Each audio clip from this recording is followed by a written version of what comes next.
Salut à tous et bienvenue dans ce nouvel épisode de Photantique où l'on parle de photographie antique et atypique, et cette fois-ci, ça sera photographie antique avec une vidéo que j'ai réalisée suite à une petite conférence, un petit truc que je vais donner dans le club photo dont je fais partie, puisque je vais parler cette fois-ci de l'histoire des appareils photo jetables, et je me disais autant faire profiter toute la communauté. Surtout qu'il va y avoir des vidéos liées ensuite, donc si ce sujet vous intéresse, n'hésitez pas à mettre un like et vous abonner. Alors, petite histoire de l'appareil photo jetable. En fait, il y a eu plein d'idées d'appareils photo jetables. Déjà, dès 1800, il y en a eu dans les années 40 aux USA, etc.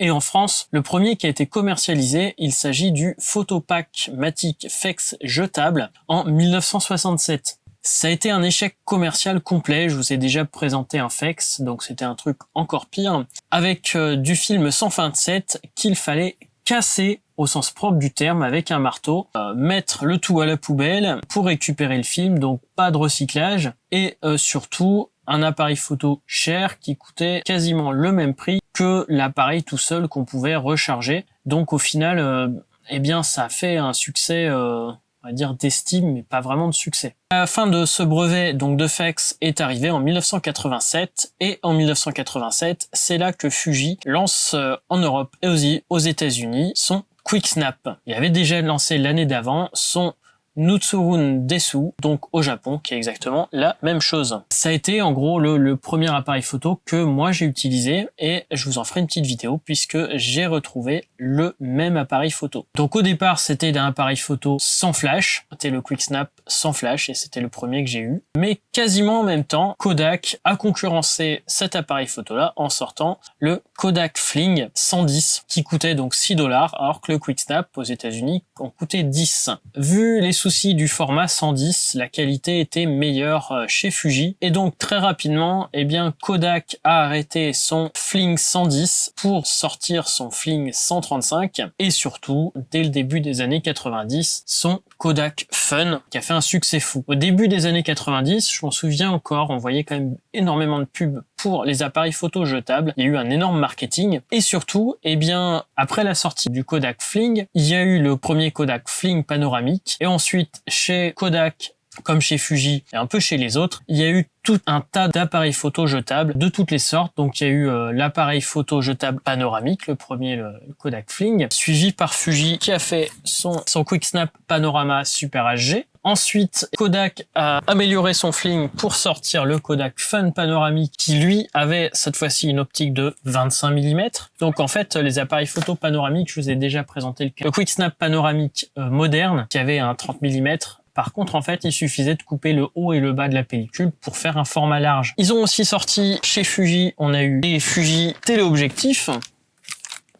Chez Kodak, on a eu le Kodak Fun Black and White. Chez Agfa, on a eu un appareil photo encore plus grand angle avec un 17 mm, panoramique avec un super ultra grand angle. On a eu aussi peu de tout, on a eu un appareil photo jetable en 3D, des appareils photo jetables étanches, alors ça c'était un succès assez énorme à l'époque. Je reconnais qu'en colo c'était vraiment bien. On a eu des appareils photo jetables avec une meilleure optique. On a même eu chez Kodak un appareil photo jetable avec un zoom. J'ai vu ça en préparant la vidéo et ça me semble complètement hallucinant de mettre un zoom là-dessus. Au niveau technique, on se retrouve avec une optique qui va être très souvent d'une optique de 30 à 38 mm fixe, avec un objectif qui ouvre à peu près de f10 à f12 et une vitesse de 1 centième à 1 140e de seconde. Donc c'est un mécanisme très très simple, c'est juste un ressort et une sensibilité. On se retrouve avec du film qui avait donc la plupart du temps du 400 ISO, et au milieu des années 90, on s'est retrouvé avec du 800 ISO, avec des pellicules. Souvent, ils prenaient les pellicules qui étaient les plus tolérantes au niveau sensibilité pour permettre de gérer les écarts de luminosité qu'on pouvait avoir, puisque, comme je vous ai dit, une seule mesure de lumière possible. Donc, il fallait que le film puisse encaisser la différence. Malheureusement, dès qu'il commençait à faire sombre ou en intérieur bien éclairé, il fallait un flash pour pouvoir donner quelque chose, parce que même le 400 ISO n'était pas suffisant. 800 ISO pouvait réussir si l'intérieur était bien éclairé. Et à l'opposé, les 800 ISO, en plein soleil, cherchez pas, la photo sera quand même limite cramée. On a beau avoir des films tolérants, il y a quand même des limites, et là, il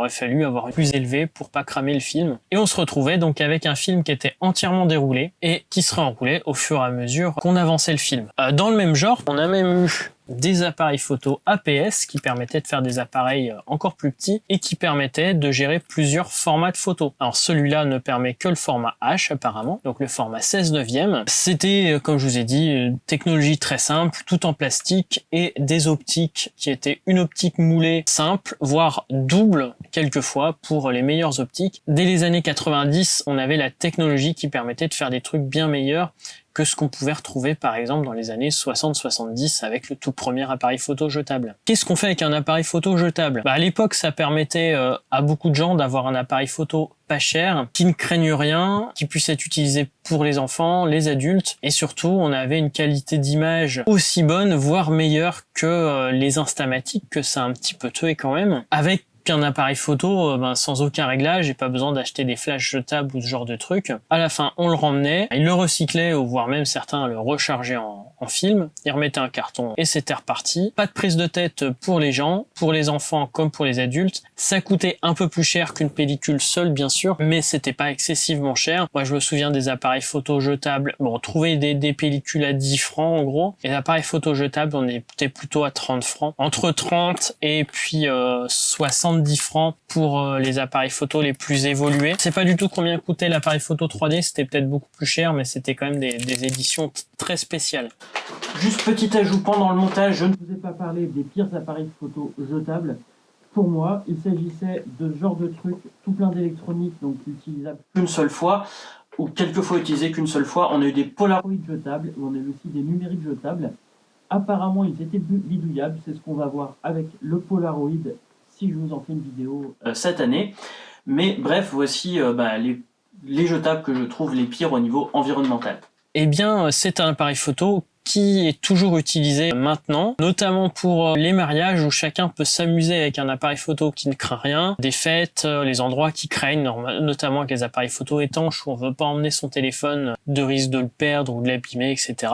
Mais aussi, ça reste un truc créatif. Alors créatif, eh bien pas en jouant avec l'ouverture ou la vitesse, pas en jouant avec le bokeh, puisque là on est sur des objectifs qui sont plus ou moins mis à l'hyperfocale. Tout est net en gros d'1,50 m à l'infini. Mais par contre, eh bien avec ça, eh bien ça reste à nous de jouer. Alors on peut rajouter des filtres, des choses comme ça devant. On peut ajouter des prismes, des choses pour faire des multi-expositions, etc.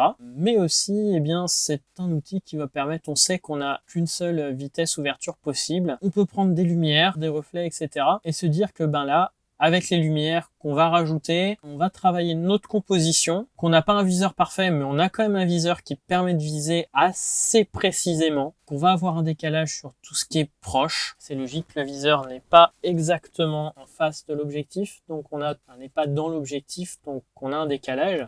Et maintenant, ce qu'on trouve, plein de trucs type lomographie, avec des pellicules à effet, des choses comme ça, mais aussi des appareils photo un peu plus standards. On n'a pas vraiment le choix de focale, donc on va être entre 30 et 32 mm sur tous les appareils photo qu'on trouve actuellement. En gros, on va avoir, je crois qu'il y a 4 fournisseurs d'appareils photo jetables. Il y a un peu plus de marques, mais ils réutilisent ceux des autres. On va trouver Kodak, Fuji, eFord et puis Lomographie, bien que je pense pas que ça soit eux qui produisent et qui produisent pour plein d'autres. Et eFord produit aussi pour d'autres. On va se retrouver avec les Kodak standard avec flash et étanche. Fuji, on a la même chose. eFord, on a les noirs et blancs. Et chez Lomographie et compagnie, et bien là, on a tous les films possibles et imaginables. Et plutôt que d'avoir du 400 et 800 ISO comme on trouvait à l'époque, et bien là, on trouve toute une collection de trucs. Moi, j'avais pris il y a quelques années un appareil photo jetable où la pellicule avait été installée de façon inversée, donc ça fait des choses un peu rouges, mais on a des pellicules à effet, voilà, tout ce qu'on peut trouver, etc.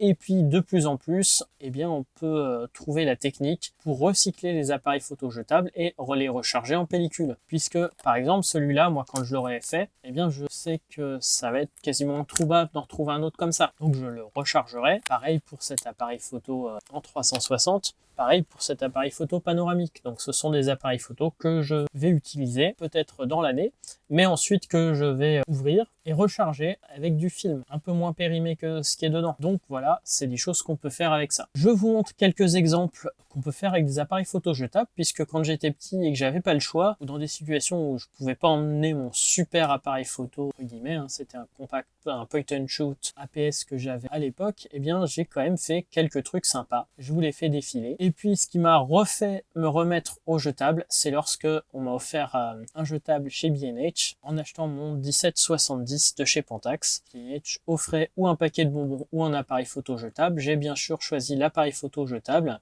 J'ai trouvé en fait le rendu quand c'est revenu, j'ai trouvé ce rendu hyper intéressant. C'est ce qui m'a motivé à me lancer dans ce genre de truc. Sur ce, eh bien, j'espère que cette vidéo vous aura intéressé. Je vous donne rendez-vous très bientôt pour un nouvel épisode. Soyez authentiques et atypiques et à bientôt.